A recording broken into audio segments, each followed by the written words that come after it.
Depression. Depression is a mood disorder that causes persistent feeling of sadness and loss of interest. Depression के बहुत सारे symptoms होते हैं।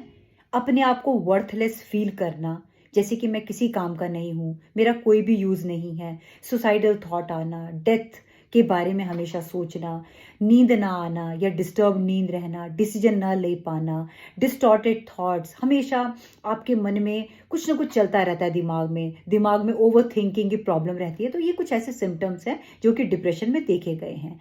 देखिए, बहुत सारे कारण होते हैं आपके डिप्रेशन के। तो आज मैं आपको कुछ आसान तरीके बताती हूँ जिससे कि आप डिप्रेशन को ओवरकम कर सकते हैं। यदि आप डॉक्टर के पास जाएंगे तो डॉक्टर आपको मेडिसिन के थ्रू उसे कंट्रोल करने की कोशिश करेगा। दिमाग में कुछ ऐसे केमिकल्स होते हैं जो रिस्पॉन्सिबल होते हैं डिप्रेशन के लिए। तो अब क्या होता है कि दवाइयों के थ्रू उन जो न्यूरोट्रांसमीटर्स होते हैं, वो केमिकल्स जो कि इसको कॉज कर रहे हैं, उनको ब्लॉक किया जाता है और जो हैप्पी हार्मोन्स होते हैं उनको सेक्रीट कराया जाता है आर्टिफिशियली थ्रू मेडिसिन। लेकिन अब जैसे आपके हैप्पी हार्मोन्स होते हैं डोपामिन और सेरोटोनिन, इन हार्मोन्स को सेक्रीट करने के कुछ आपके नेचुरल तरीके भी होते हैं कि आपको दवाई की आवश्यकता नहीं पड़ती है। यदि आप दवाई पर एडिक्ट हो जाते हैं, दवाई पर डिपेंडेंट हो जाते हैं, तो एक टाइम ऐसा आता है कि दवाइयों का असर होना कम हो जाता है और आपको उसकी ओवरडोज लेनी पड़ती है। तो आप कोशिश करिए जितना हो सके नेचुरल तरीके से इन हैप्पी हार्मोन्स को रिलीज करने की। तो आपको मैं एक बहुत अच्छा तरीका बताती हूँ जिससे कि आप अपने डोपामिन और सेरोटोनिन जैसे केमिकल्स को रिलीज करने में आपको हेल्प मिल सकती है।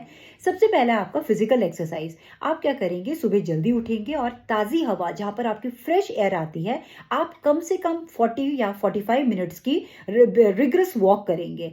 दूसरा आपका हेल्दी डाइट। हेल्दी डाइट में आता है आपका प्योर ऑर्गेनिक फूड, यानी कि जंक फूड आपको बिल्कुल नहीं लेना है, कोल्ड ड्रिंक्स का कोई सेवन नहीं करना है, आपको फ्रेश जूस, सिट्रस फ्रूट्स, ये सब ज़्यादा खाना है। जितना ज़्यादा आप विटामिन सी लेंगे, जितना ज़्यादा आप ऑर्गेनिक फूड खाएंगे, ये दोनों के दोनों आपके जो केमिकल्स हैं वो बनने आपके शुरू हो जाएंगे, जिन्हें आप हैप्पी हार्मोन्स कहते हैं। तो आप कोशिश करिए मेडिसिन पे कम से कम डिपेंडेंट होने की और इन नेचुरल तरीके से अपने इस डिप्रेशन जैसी प्रॉब्लम से निजात पाने की।